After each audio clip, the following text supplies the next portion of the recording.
I ask the questions here, girly. Does she say here?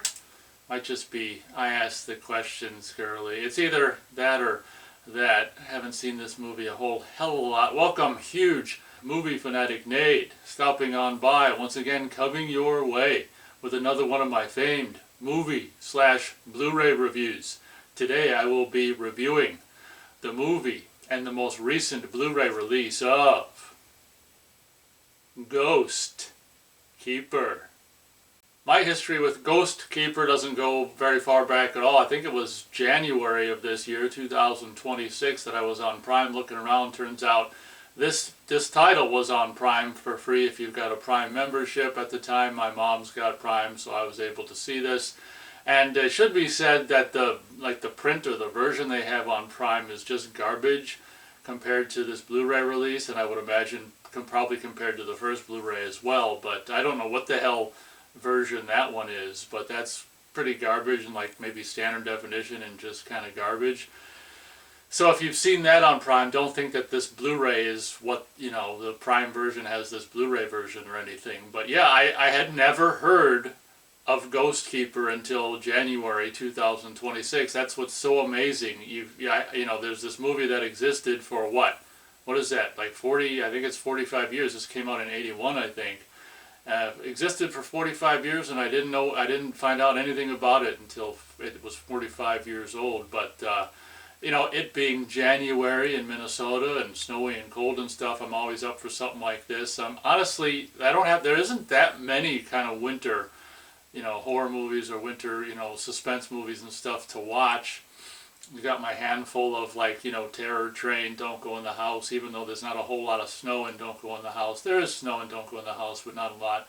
Terror Train, you know, I suppose, I don't know what else. I mean, you could watch, you know, Dead of Winter. I did actually rewatch that online this winter, Dead of Winter, which isn't the most amazing thing.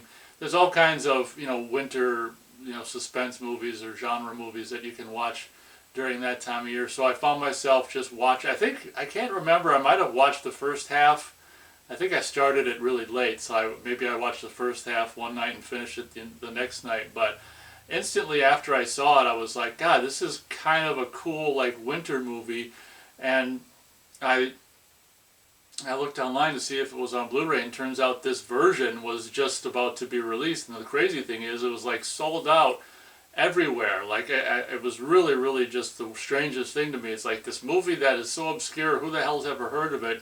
And everywhere I try to buy it, it's just sold out. Eventually I did end up able to get one, obviously, and it was just like, for a while there, I'm like, God, am I going to be able to get this? And, you know, ironically, watching the Blu-ray, you're like, well, you know, maybe it's not that big of a must-own movie. I just wanted to see what the Blu-ray version looked like. Anyway, on to the review of Ghostkeeper. Ghostkeeper, I think, is it one of those tax shelter Canadian productions? It very well might be, but it's a Canadian production filmed in Canada.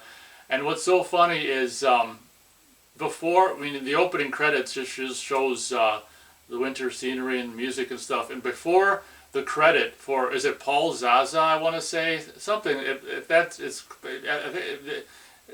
I think it's Paul Zaza, the guy who did the music for the original My Bloody Valentine. I think, did he do the music for Curtains as well, possibly? But before his credit even popped up, music by, I was like, you know what, this sounds like Paul Zaza, if that's his name. I always think of that line in Godfather Part 3. Was it Joey Zaza? Is it the same Zaza? Now I'm just questioning whether I got the guy's name right or whatever. But yeah, before his name appeared for the credit, the music credit, I'm like, yeah, that sounds like Zaza, Zaza Kapoor. But so it's a Canadian movie, Canadian winter movie. You've got Paul, if that's his name, Zaza, doing the music the same year as My Bloody Valentine. And the thing off the bat, you know, I think I've watched this actually twice on Prime before I bought it, or maybe I watched it, bought it, because I did this pre-order thing and it took like a month for it to arrive or whatever.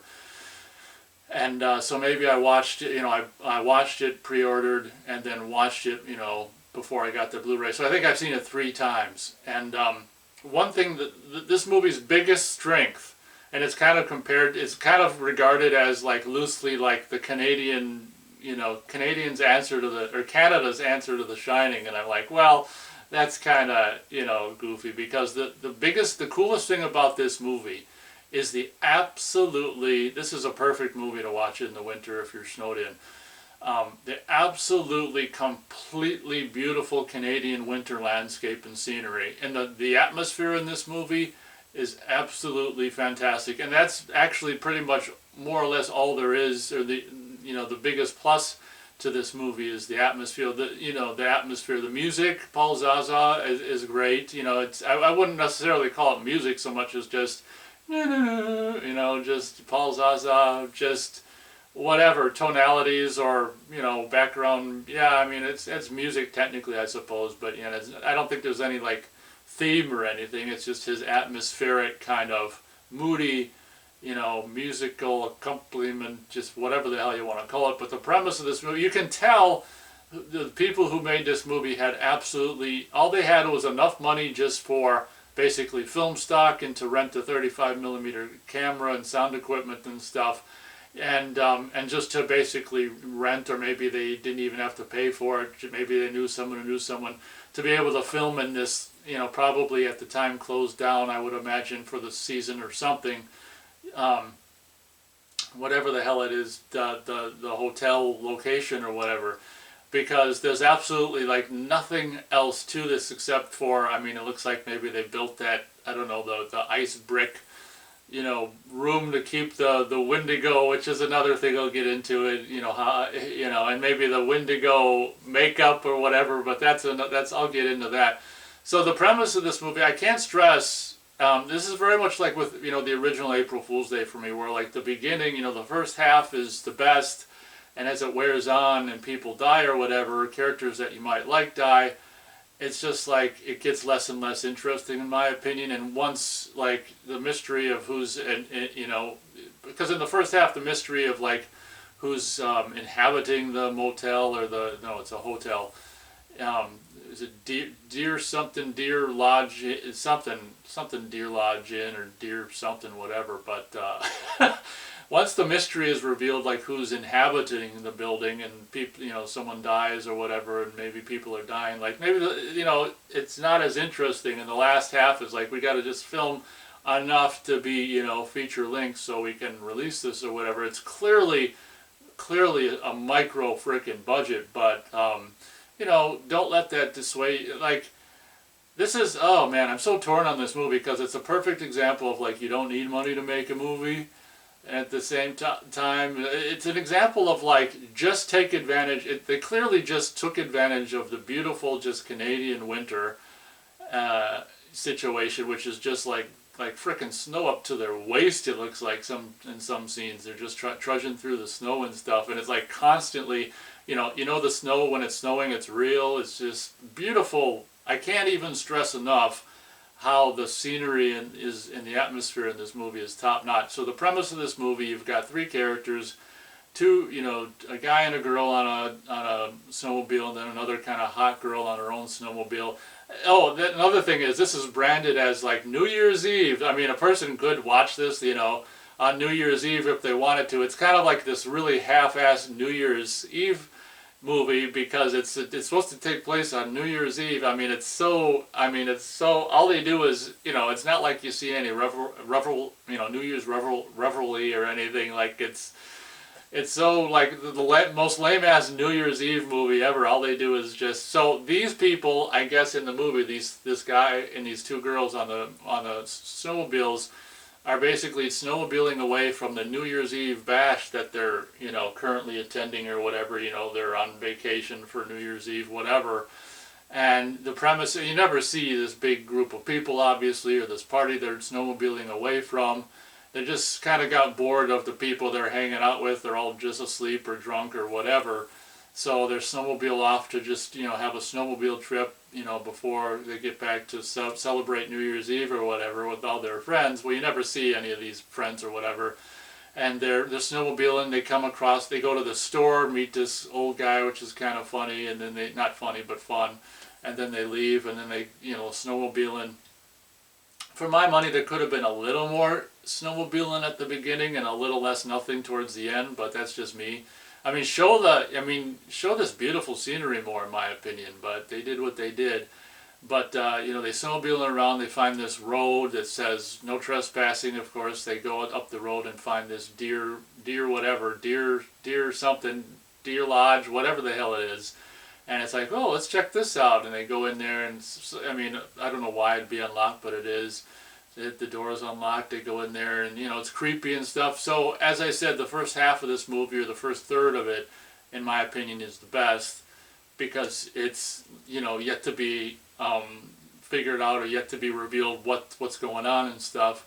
And as stuff is revealed, unfortunately, it's kind of where it gets just slower and slower. This movie is completely backwards, where it's, you know, ideally as a movie wears on, it should get maybe more interesting as it goes on, and then be, you know, but it's the opposite reverse, where in my opinion it's the most interesting at the beginning, and as it wears on it gets less and less interesting, to where, and I did like compare it, I was talking to myself, and I was like, God, or thinking about it after I watched it, I'm like, because Stanley Kubrick movie Barry Lyndon is probably one of the slowest movies I've seen, and after I watched this, maybe the third time, maybe first time watching a Blu-ray, I was like, man, you know, this makes Barry Lyndon look like a Michael Bay movie. Like, this might be, like the last half of this, it might be the most slow movie ever that I can ever think of seeing. Like, it's just, you know, and I'm not saying it's completely uninteresting, but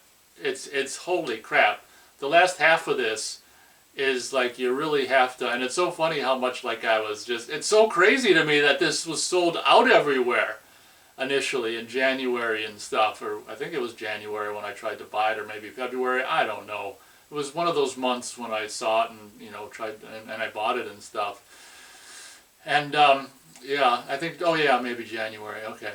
Because I think I got it in February, so it must have been January where it was sold out everywhere and stuff. But yeah, that's the premise of this movie. And then there's this, and I've seen reviews or people talking about it on forums and stuff online, and there's this lame ass goddamn, like, Wendigo. I'm not gonna reveal too much about the premise. There's this lame ass Wendigo frickin' subplot where there are, like, these people, you know, we'll just say there's a couple of people that are inhabiting the you know, the hotel or whatever, and they got a pet Wendigo, and I don't think it's explained, like, how it was caught or where the Wendigo came from, but they have this ice block, you know, they keep it, you know, caged up in this ice block room with a door. I'm assuming the door locks, otherwise the Wendigo would just go out the door. Maybe he doesn't know how to use a doorknob. I don't know, but there's this lame ass, you know, minuscule subplot of this Wendigo that they kill people and feed to the Wendigo, or maybe the Wendigo mates with the women. It's kind of not very well understood to me, but for my money, what they do with the Wendigo is so nothing that you didn't even need to have it at all. Just axe the Wendigo bit, which, you know, wouldn't even take away from much of the running time, because you see it like twice for like a couple seconds. One thing that's funny about this movie is, you know, you've got two relatively attractive women in this, and what's really cool about the blonde who's kind of on her own, you know, the guy and his girlfriend are riding one of the snowmobiles, and the hot blonde in her, like, red snowsuit rides the other one, and she's just really kind of hot. And that's my problem with the movie, is that she's really kind of hot and sexy and flirtatious, and just like this, and I love how she's got a red snowsuit like the devil, you know, she's Miss Devil Sex Pot. But she's not around for, you know, have her last longer, have her last halfway through the movie. Like, why? You've got this sexy chick who's all, you know, whatever, and that's another thing I want to talk about. Like, because of the budget of this movie, there's no sex scene, but what's funny about this movie, and it's funny how it didn't occur to me until just recently, like, you know, minutes before making this video, is that, well, you know how normally in a movie like this, there's, you know, no budget, you got a location, you don't have a lot of money, we can at least get some TNA in there. I think she's, like, naked. It's kind of like when she's being carried to the Wendigo room, you know. I think you kind of see nudity or whatever, but it's, you know, it's not full on or whatever and just in your face. But you got this kind of sexy chick who's like is kind of this Hellcat character, flirtatious and stuff. What's so funny about it is they don't have a sex scene. Normally you have like nudity or TNA or a sex scene in a movie like this. What's so funny is they don't have a sex scene, but they have a sexy chick explaining a sex scene. So you've got a sexy chick having a sex scene that she's verbally talking about. You know, they do this like truth or dare or whatever the hell they play, and you know, she asks, or the guy says, "You go first, truth or whatever," and she's like, "I never told anyone this, but when I was a teenager, I had sex with my, what the hell was he?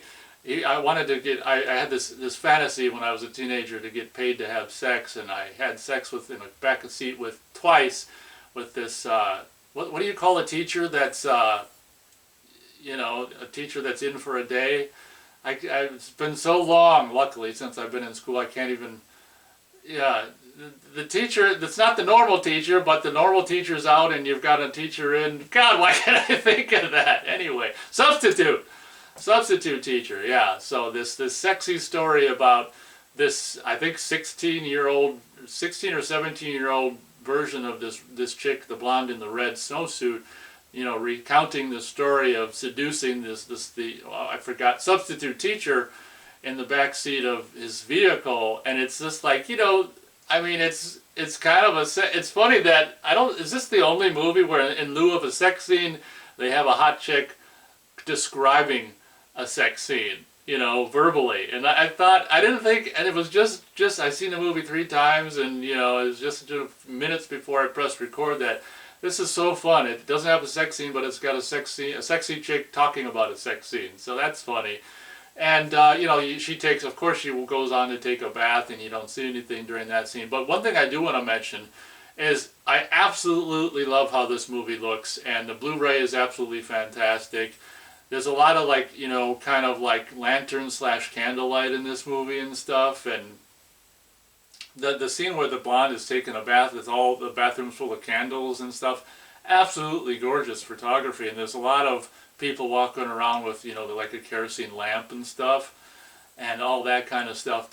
I can't stress, like, the atmosphere, how great it is, especially with Paul Zaza's, like, na na na,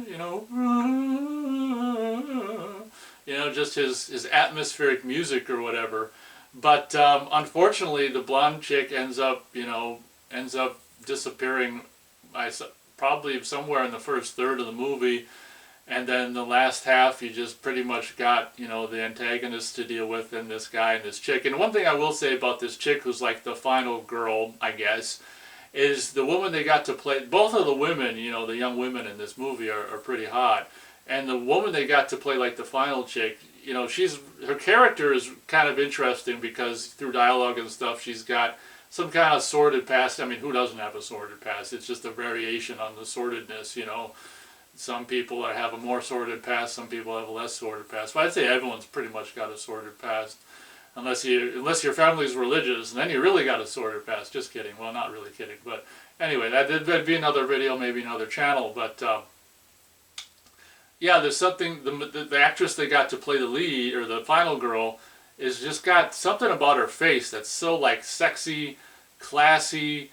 Just like yeah, and the way she reacts to like her boyfriend, like flirting with the you know, the Hellcat, you know, red snowsuit wearing hot blonde. That's some of the most interesting stuff going on in the first third of the movie, and that's why it's such a goddamn shame that the blonde disappears so quick. Let her live halfway through the movie, even longer, so we can have something interesting going on, like the dynamic with all 3 of them. When they arrive at the Deer Lodge or whatever it is. I always want to say Deerhead Inn. I think it's Deer Lodge. The dynamic between the 3 of them and the flirtation, you know, we know the guys with the brunette and the blonde's like flirtatious, and we know the guy wants the blonde, and maybe the blonde wants the guy, and the brunette's, you know, the triangle, with the unspoken triangle with those 3 is just kind of interesting. So it makes no sense to me why we're going to kill the blonde so quickly. But anyway, I've said my piece on that. I'll just simply, that'll pretty much do it without ruining it. I'll just simply say, you know, it's gorgeous to look at, this movie.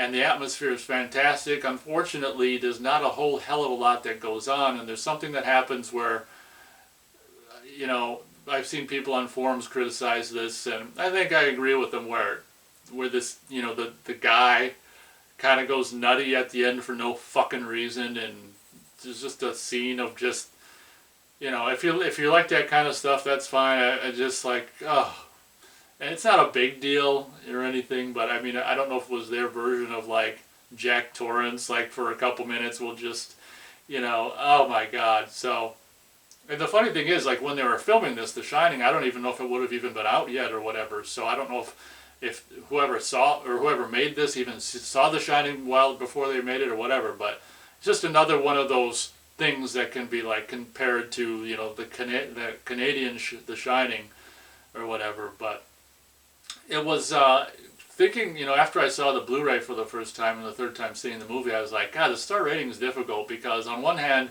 I really love, you know, just the movie as just whatever, just beautiful photography and, you know, interesting, the three main interesting characters. And I will say there's before I end the review, I'll say that there's an antagonist woman who's, you know, an older woman or whatever. And she's, you know, I don't want to not say that she's, you know, she's good as the mysterious old hag or whatever the hell you want to call her, you know. So it'd be remiss of me for not to mention, you know, that she's good as like this scary old hag and, you know, whatever. But I gotta tell you, man, talk about just inchworm. The last half of this movie, just, oh my god, getting through it is like, So my star rating for this, I can probably go, it probably doesn't necessarily deserve it, just but because of like the two hot chicks, an interesting triangle at the beginning, which is too short-lived in my opinion, the beautiful, you know, scenery, atmosphere, photography, Paul Zaza, just early 80s goodness. I can go as high as 2 stars out of 4 stars. And the reason why it's so low, that rating is so low, is because it's just like, come on, have the hot blonde around for at least half the movie. There's no reason why you can't have more snowmobiling around, you know, before, you know, in the first half of the movie. Just don't have so much of this movie being boring, which unfortunately it is.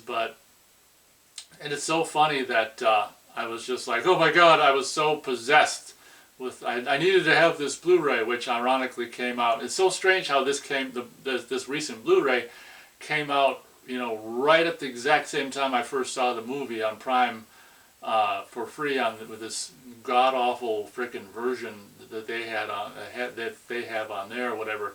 It's just so weird to me that I saw it right as this Blu-ray was coming out. Now on to my review of the most recent Blu-ray release of Ghostkeeper by what do they call themselves? I think it's CIP. Is it Canadian International Pictures, I think. I think I've got another one of these Blu-rays that's got the Amityville Curse. I think might be my very first Canadian International Pictures Blu-ray release, basically distributed by you know, Vinegar Syndrome on their website, but I guess it's its own thing, Canadian International Pictures. I actually love their logo with the C and the I and the P. It kind of reminds you of the logos of the early 80s and stuff. So Canadian International Pictures Blu-ray release. I guess Code Red had put this out previously, maybe in the 20-teens or something. It might have been like 10 years ago. I contemplated getting that on eBay, but I'm like, you know what, this one's got more special features. It's got probably, you know, I think the only thing the Code Red Blu-ray has that this doesn't have is that's got a director commentary. For some reason this doesn't have that, but I think it's got a new commentary with like the main guy and the main woman. But we'll take a look at special features. Yeah, I mean, as you can see here, look at this. This is a lot of special features. Pause and read if you want to. I'll describe a few of them here. Newly scanned and restored in 4K from the only known complete 35mm print by Canadian International Pictures. We've got new audio commentary featuring stars Riva, you know what, that person, and the other. What is with these names? I can't. Riva and Murray. So new commentary. You know, I'm excited for that. I haven't listened to that yet, so that should be pretty interesting. Oh, and it says the plus co-writer / associate producer Doug is it McCloud? Doug, we'll just say Doug. New audio comment, yeah, okay. Yeah, honestly, this is, and this, the way this is printed and the light I'm in is just, this is not easy to read. So I'll just let you pause and read this. But as you can see, let me look. Zaza, yeah, it is Paul Zaza, okay, good. I'll just let you pause and read this. Oh, one thing I will say is it's got an alternate opening, as you can see here, which I guess was like the distributor had wet feet putting this out or something, and they were like, let's film since this movie is mostly boring, let's film, and it starts, slow or whatever. I have no problem with how it starts. My problem is the last half of this movie, how it ends. It's just boring. But it's not boring that you can't get through, but it's pretty close there. So at some point, like the distributors, like before they put this out, they're like, God, we got to have something at the beginning to keep people interested. And what's so funny is it's like, why do you got to keep people interested? Like if they buy a ticket, that's all you need. They can leave 5 minutes in, it doesn't matter. So I don't understand the whole thought process behind that. Let's film an extra scene to snazz up the beginning. So there's a scene where it actually kind of mirrors that short me and Keith did in '92, which you can see on the channel. It's called Sackhead, Friday the 13th Part 2 tribute short, where it's just like some guy running from an unknown threat at the beginning of the movie, and then he just ends up leaning against a tree, and he's like, impaled. And it's like, I couldn't believe how close to our, like, me and Keith's Sackhead, Friday the 13th Part 2 tribute video from '92 this opening was. It was exactly the same thing, and I'd never seen that at all. But I think movies had opened like this, before and stuff. So anyway, but it's just really strange. You got this, and it's not even winter time. It's a completely different time of year. So it's like, it's really, really strange. The ultimate opening scene.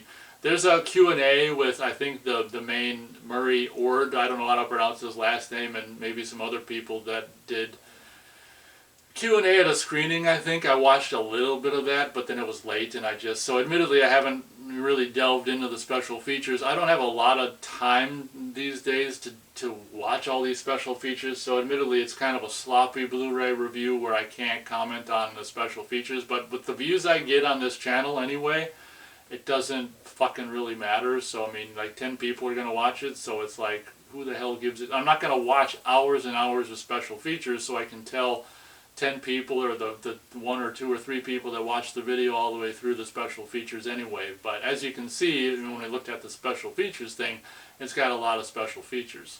Not having a huge history with this movie, I can't really well, I guess I can obviously compare this Blu-ray, picture quality to the lackluster garbage that's featured on Prime Video, but all I can say, I can't unfortunately compare it to the first Blu-ray that came out, but I've seen screenshots, people that did in January when I first found out about this movie, I first saw it. I looked at screen captures comparing, the first Blu-ray, the Code Red Blu-ray, and this Blu-ray, and that one was, I think, was that one more pinkish, and this one was more bluish or whatever in tint and stuff. I think the resolution is mostly the same, but I think with this one, I think most people agree that this one is the superior Blu-ray presentation compared to the now possibly 10-year-old Code Red Blu-ray release. So I'm definitely glad to have this one, and as I said, it's got a hell of a lot more special features and a commentary with the main guy and the main chicken stuff. But one of the strengths, as I've said about this movie, is how beautiful it is visually, and I've said this a million times in Blu-ray reviews about reviews of movies that take place in the elements and stuff, that the best you absolutely want to see a movie like this where the majority of the reason you're watching it is for the visuals. It's you owe it to yourself. You really got to see a movie like this with beautiful outdoors scenery, and the strengths of this movie primarily surround in my opinion revolve around just the beautiful photography, be it indoor, darkly, spookily lit by by kerosene lamps or candles or whatever, or just the beautiful Canadian exterior winter scenery and stuff. It's best viewed. It's going to be best viewed on the highest resolution possible. So being a recent 4K scan of one of the only known to be surviving 35mm prints. And what's so great about this Blu-ray is, I mean, for all you know, you might be looking at original camera negative, like it's a really good, you know, really fortunate that they got a really good quality freaking print or prints that they combined in to make this overall presentation. So I can't stress enough, you know, the movie might not be the most exciting thing in the world, but this Blu-ray presentation is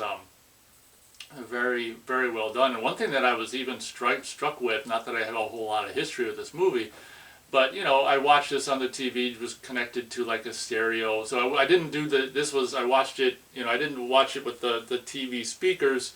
I watched it with, you know, connected to like a little, you know, like they have them little shelf stereos back in the day, and so connected to a right and left speaker. So the sound was a little better when I watched the Blu-ray, and you know, an actual kind of bookshelf speakers. And I gotta tell you, for, you know, for like a print like this, where it's just like the source is so, you know, archaic or whatever, or archival or whatever, you think the sound would be in much worse shape. The sound is really good. I couldn't really hear any hiss or any crackles or pops or anything. Like, I was really amazed, because I, you know, watched it on the bookshelf speakers, so there was a little bit of better sound than just TV speakers. And I was actually surprised, like how solid and like hiss-free and noise-free and stuff the sound was. So on the audio-video department, I can confirm that, wow, this is a really stellar Blu-ray release. Of course, I got the standard version being like kind of like distributed by Vinegar Syndrome. Of course, they've got a limited slipcover. I don't bother with stuff like that. I'm not going to pay more money for a goddamn slipcover. I buy the movie to watch the movie on the disc or whatever. But one thing I will say is, of course, like so many frickin' releases like this, you've got an option for a reversible cover art option. One thing I do want to say, this is one of the rare instances where I think this is newly commissioned. The newly commissioned artwork is probably better than, you know, the original artwork that they offer on the other side. So as you can see here, the newly commissioned artwork is absolutely beautiful, and it's either, you know, it either is a painting, or it looks to, you know, pretend to be a painting, like the old days of the 70s and the 80s where movie posters were painted. But absolutely perfectly captures the movie. You got a full moon, you know, with some pine trees in the front, scary deer lodge, scary woman's face lit from below, making her look all spooky. Got the guy, sexy chick with her kerosene lamp. You've got the other sexy brunette. Really, really, really one of probably the best newly commissioned cover arts that I've seen in a long time. Maybe my favorite that I can really think of. That it really, really, really, it looks like this cover art could have come from the 1981, the year this movie came out. The newly commissioned poster art for this is absolutely gorgeous. So you've got the option for this gorgeous newly commissioned cover art, or this cover art, which, yeah, what do you think's better? I agree. I think the newly commissioned is better. What's interesting about this artwork is this movie takes place in a really, really snowy Canadian winter, and you know, so the cover art is all white, of course, and if you look at the back, same thing, it's all white. I don't know if you can see it, spine, the whole thing is white. So you've got two options for cover art, and taking a closer look at this cover, I think this is like original poster art. I'm not saying that this is bad. It's oh, you can kind of see there, they took for the newly commissioned art, they took cues from this poster with the full moon and the, you know, with the pine trees in front of it and stuff, and a scary face, which is, I don't know what the hell it's supposed to be, Wendigo, who the hell knows, but you got the deer lodge as well. I'm not saying that this is horrible, but I'm just saying that yeah, this is just, you know, yeah, I think the newly commissioned artwork is probably superior, but you've got the option for this presumably original artwork as well. Taking a look at the disc, as you can see, we've got the newly commissioned cover art adorning the disc. God dang it, that is a really, really, this is top notch. This is a beautiful looking Blu-ray disc. Look at the beautiful coloring of just like the mostly dark with a little bit of the blue kind of hue to it, and the beautiful like burgundy Ghostkeeper. Got the deer lodge, the moon, and the pine trees. Canadian International Pictures logo on the bottom. This is how you do disc art. This is positively gorgeous. I was surprised to see that mine actually came with a booklet. I thought that the only releases that come with the booklet are the ones with the slipcover or whatever, but maybe if you get them early enough, they come with the booklet. This one comes with a booklet. This picture here on the cover of the booklet is incidentally the cover, like the newly commissioned artwork they use for the back, I think, of the slipcase, or the slipcover. So, you know, in this case, I didn't get the slipcover, but on the booklet, I got the picture that's on the back of the slipcover. So, this is actually a pretty cool, you know, little image as well that they had someone make up for the back of the slipcover and also the front of the booklet cover. So, kind of an interesting imagery from the end of the movie. 31-page booklet full of all kinds of stuff. I eat pictures and mostly words. I usually don't read this stuff because who's got the time, who's got the patience? Sure as shit not me. Probably a lot of behind the scenes information, you know, how the movie was made and stuff, plus images every now and then. Probably can't really see that, but that's like the picture from the, you know, screen grab from the film, like the Wendigo creature, which is just like, god damn it, why even bother if you're just going to have it in for like a couple seconds and it's just going to be lame. Like, I guess it was worth a shot, but what the hell, what does the Wendigo creature even, what, I just flipped through this whole thing. Yeah, the last several pages are just words, don't have any pictures. Wah! But yeah, 31-page booklet. I would imagine these are shipping, you know, I got one because it was the beginning of the run or whatever. I would imagine as time goes on, they might start shipping without the booklet. But it's kind of a shame that the booklet is wasted on me because I'm probably not going to read it. But I was surprised when I opened it to get a booklet. What can I say? Strange movie. You know, we've got just enough money to afford film stock, you know, post-production, rent a camera, pay some actors, and that's all we got. We can't do anything else. We can blow up, except for like maybe have a guy, you know, sitting on a fence, impaled on a fence, and be as still as possible on there, and just, you know, in a very uncomfortable position, impaled by a fence. We can blow up a snowmobile. We can have a girl taking a bath in a candlelit room. God, that scene looked gorgeous. And we can kill the hot blonde too goddamn quickly. But you know, this is a movie, and so many of us horror movie fans and stuff just love atmosphere in our movies and stuff. And this is one of these rare occasions where it's like, since this movie is so low budget, it doesn't have much more going for it than the atmosphere of it, which is really, really strange. And we can thank Paul Zaza for adding, you know, musically to enhancing the beautiful creepiness of the visuals. Paul Zaza amazingly enhances it with his music.